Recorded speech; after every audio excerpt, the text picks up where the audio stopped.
29 Mart'ta Sooronbay Jeenbekov maga үйgө келген.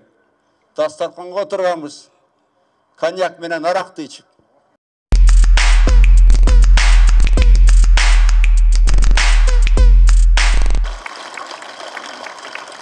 Анан көрүп атасыңар, мына Борукта чек араны ситуацияны караган эч ким жок да. Эмнеге мындай? Мына ГКНБ, МВД, Бишкектен баштап район айылдарга чейин эле иши башка да. Спортко коюлган акчалар, чоң утуштар, тез арада төлөмдөр, ишенимдүү букмекер.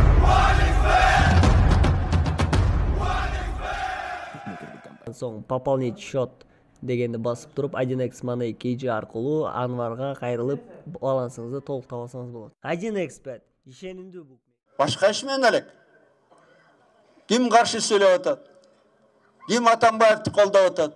Ой, кылар ишиңер жок болсо, ошонун баарын топтоп туруп. Офицерлер бар экен. ГКНБ, МВДнин ошол офицерлер топтоп чек арага жөнөткүрөт. Чек арага турсун. Анан мындай кайгырасыңдар, силердин башка кылар ишиңер жокпу? Башка кылар ишиңер жок. Чек арада акыбал унутуп койдуңар. Мына дыйкандарыбыз картишкөсүн, чесногун, фасолун сата албай калды. Мына комшу менен сорумбуз деп атабызыңар, картишко менен этке чейин өткөрүп атат.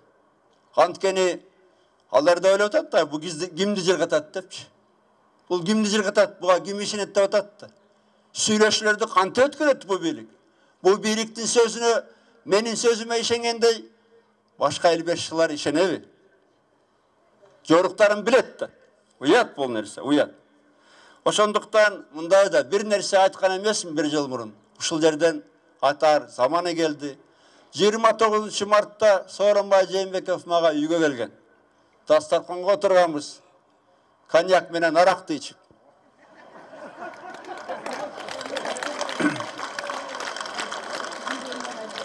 Мен коньякты ичип коем. Кытайдан алып келген рюмкам бар, 10 грамм.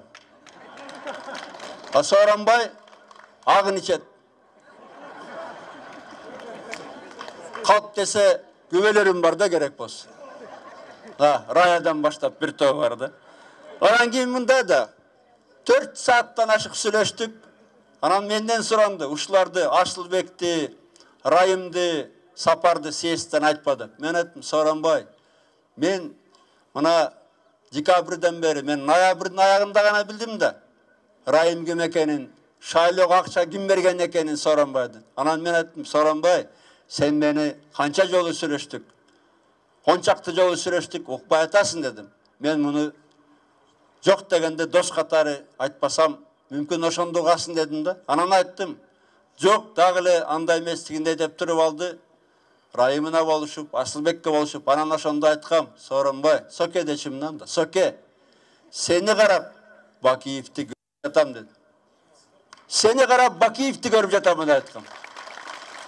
Мына бир жыл мурун айткан сөз ал да чындык болуп чыкты. Ошон үчүн кечирим сурадым, анткени Бакиев кандайга чейин барганын билесиңер. Албетте азыр мамлекет башка, эл башка. Ошол эле күч органдары Сооронбай менен Асылбек үчүн, Райым миллион үчүн өз элин атканга барбайт деп